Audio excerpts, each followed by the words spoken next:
নমস্কার বন্ধুরা, নতুন জীবন ইউটিউব চ্যানেলে আপনাদের স্বাগত। এই গল্পটি শেষ পর্যন্ত শুনুন, কারণ এই গল্পটি আপনাদের জীবন পরিবর্তন করে দেবে। একটি গ্রামে এক কৃষক ছিলেন, যার নাম ছিল মোহন। সে সব সময় হাসি খুশি থাকতেন। তার চেহারায় কখনোই উদাসীনতার ছাপ ছিল না, তাকে কখনোই চিন্তিত দেখাতো না। একবার ওই গ্রামে এক ভয়ঙ্কর ঝড় আসে। গ্রামের লোকের সমস্ত ফসল খারাপ হয়ে যায়। গ্রামের সকল ব্যক্তিরাই খুবই চিন্তিত হয়ে পড়েছিল।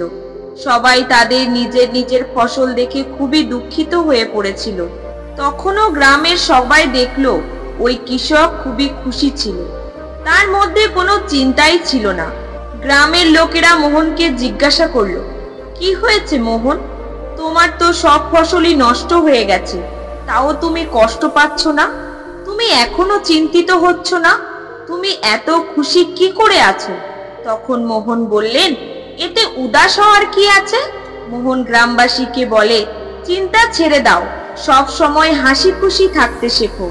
তখন গ্রামবাসী বলে, কিভাবে আমরা হাসি খুশি থাকবো? আমাদের তো অনেক ক্ষতি হয়ে গেছে, সব ফসল নষ্ট হয়ে গেছে। এবার আমরা কি খাবো? আমাদের জীবিকাই বা কিভাবে চলবে? আর এতে আমরা কিভাবেই বা ভালো থাকবো? এবার তুমি বলো, তোমার কি কখনোই কোনো কিছু নিয়ে চিন্তা হয় না? তুমি সব সময় কিভাবে এত খুশি থাকো? তখন মোহন বলল, ও ভাই, চিন্তা ছেড়ে দাও, ভালো থাকতে শেখো। সবাই বলে, ঠিক আছে, কিন্তু হাসি খুশি থাকার পেছনেও তো কোনো কারণ থাকা দরকার। আমাদের তো মনে চিন্তা চলে আসে। মোহন বলে, সব জিনিসের চিন্তা, দায় দায়িত্বের চিন্তা। আমরা কি ছোট বাচ্চা যে আমরা সব সময় খুশি থাকবো? 15 সালের পর যে কোনো ব্যক্তিকে চিন্তায় ঘিরে ফেলে, তারপর তো চিন্তা আর চিন্তা। আমাদের বাচ্চাদের পড়াশোনার চিন্তা, তাদের ভবিষ্যতের চিন্তা, আমার ওই বাচ্চাদের খাবার জোগাড়ের চিন্তা, আর বাকি ঘরের জিনিসের চিন্তা। তাহলে কিভাবে এক ব্যক্তি খুশি থাকবে? তখন মোহন বলে, খুশি থাকা একটি কলা, আর আনন্দে থাকা নিজের মনের ভাবনা। গ্রামবাসীরা বলল, তুমি কি আমাদের এই কলাটি শেখাতে পারবে, যাতে আমরাও সব সময় খুশি হতে পারি? তিনি বললেন, হ্যাঁ, তার জন্য তোমাদের আমি একটা ঘটনা বলবো, মন দিয়ে শোনো। ছোটবেলার কথা। একবার আমি আমার বাবার সাথে বনের মধ্যে দিয়ে শহরে যাচ্ছিলাম, আমাদের ফসল বিক্রি করার উদ্দেশ্যে। তখন আমার বাবা খুব চিন্তিত ছিলেন, কারণ ঘরে কোনো টাকা অবশিষ্ট ছিল না। ফসল বিক্রি করাই শেষ রাস্তা। যখন আমরা জঙ্গলে যেতে যেতে সন্ধ্যা হয়ে যায়, রাস্তা ভালোভাবে দেখা যাচ্ছিল না। সেই দিনও এইরকমই একটি ঝড় উঠেছিল। তারপর আমাদের গরুর গাড়ির চাকা মাটিতে আটকে যায়, এবং বাবা চাকাটি বের করার জন্য অনেক চেষ্টা করেন, কিন্তু কোনোভাবেই বার করা সম্ভব হলো না। শেষ পর্যন্ত আমরা হেরে গেলাম, কোনো পথ দেখতে পেলাম না। কিছুক্ষণ পর আমরা ক্ষুধা ও তৃষ্ণায় অস্থির বোধ করতে লাগলাম, এবং আমি ভয় পেতে লাগলাম। আমি বাবাকে বললাম, বাবা, আমার খুব ভয় করছে। বাবা বললেন, চিন্তা করার দরকার নেই, আমি তোমার সাথে আছি, তুমি কেন চিন্তা করছো? কিন্তু বাবা আমাকে একথা বলা সত্ত্বেও আমার ওপর কোনো প্রভাব পড়েনি, আর আমি ভয় পেতে লাগলাম, কারণ জঙ্গল থেকে অনেক আওয়াজ আসছিল, আর সেই জঙ্গলটা খুব শান্ত ছিল। বাবা বললেন, ভয় পাওয়ার কোনো কারণ নেই। অনেক চেষ্টার পর আমরা সিদ্ধান্ত নিলাম যে আজ রাতে আমরা এই জঙ্গলে থাকব। সকাল হলে আমরা গরুর গাড়ি নিয়ে যাওয়ার চেষ্টা করব। বাবা বললেন, সকালে দেখা যাবে কিভাবে কি করব।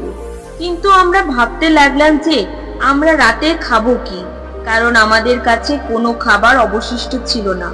আমরা যে খাবার নিয়ে এসেছিলাম তা রাস্তাতে আস্তে আস্তে খেয়ে নিয়েছিলাম।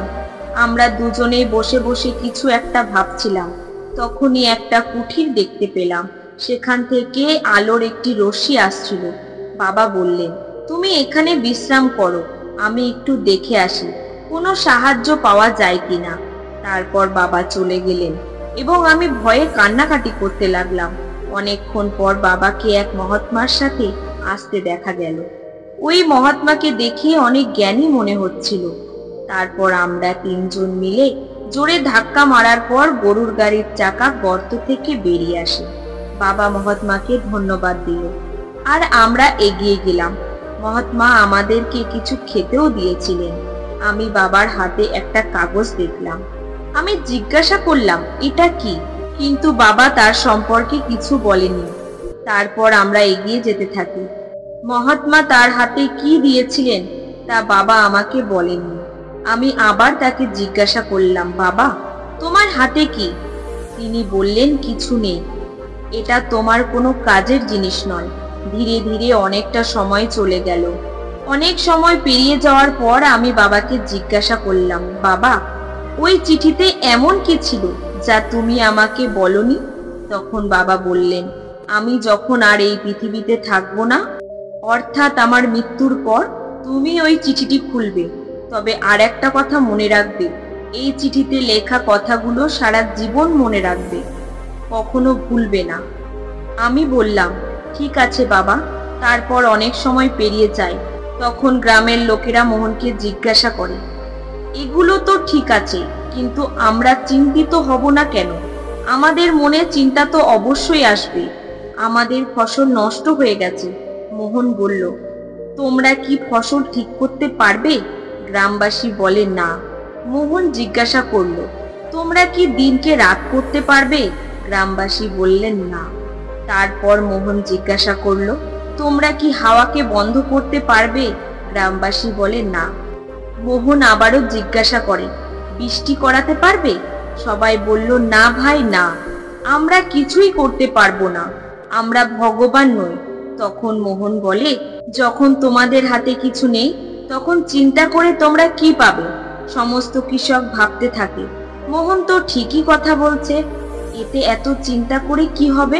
তখন মোহন বলল, আমাদের হাতে যখন কিছুই নেই তখন আমরা চিন্তা করে কি করব? তাই খুশি হতে শিখুন আর খুশি থাকার অভ্যাস গড়ে তুলুন, তবেই আপনাদের জীবনে সুখ আসবে। তখন সমস্ত কৃষক বললেন, কিন্তু এই চিঠিতে এমন কি লেখা ছিল? তুমি কি তোমার বাবা চলে যাওয়ার পর ওই চিঠি খুলে দেখোনি?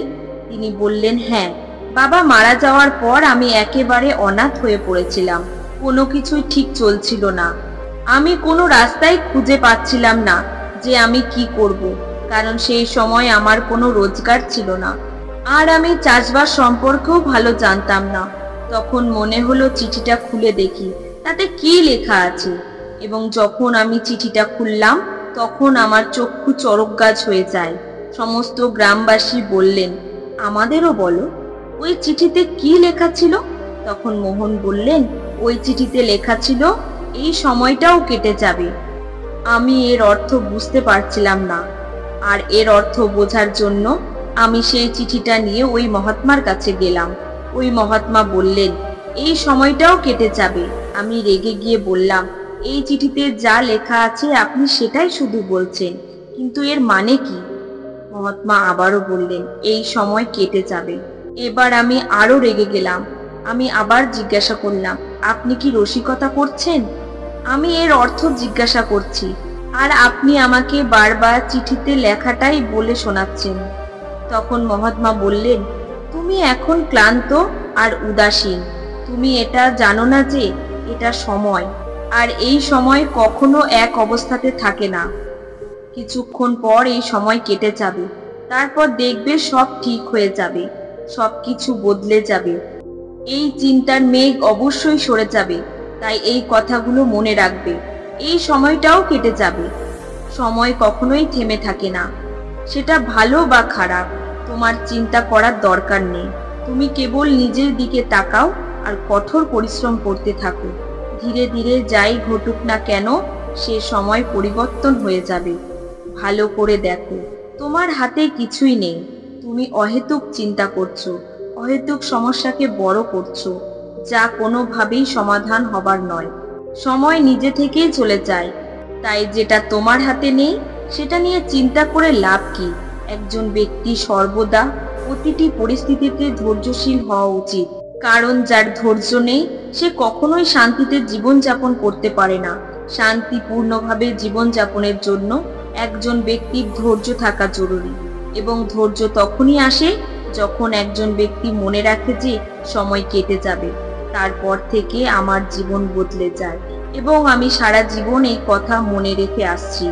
তাই এখন যাই ঘটুক না কেন, আমি শুধু কঠোর পরিশ্রম করতে থাকি এবং আমি চেষ্টা করতে থাকি। কিন্তু আমার হাতে যেটা নেই, এমন কিছু নিয়ে দুশ্চিন্তা করে কি করব? সেজন্যই আমি হাসি খুশি থাকি আর মানুষকে এটাই বলে থাকি যে হাসি খুশি থাকো, বেশি চিন্তা করো না। জীবন চলতে থাকবে, জীবন কাটতে থাকবে এবং জীবন কেটেও যাবে। বন্ধুরা, ভিডিওটি যদি ভালো লেগে থাকে একটি লাইক করবেন আর এই রকম গল্প শোনার জন্য আমাদের নতুন জীবন চ্যানেলটিকে সাবস্ক্রাইব করবেন। ধন্যবাদ।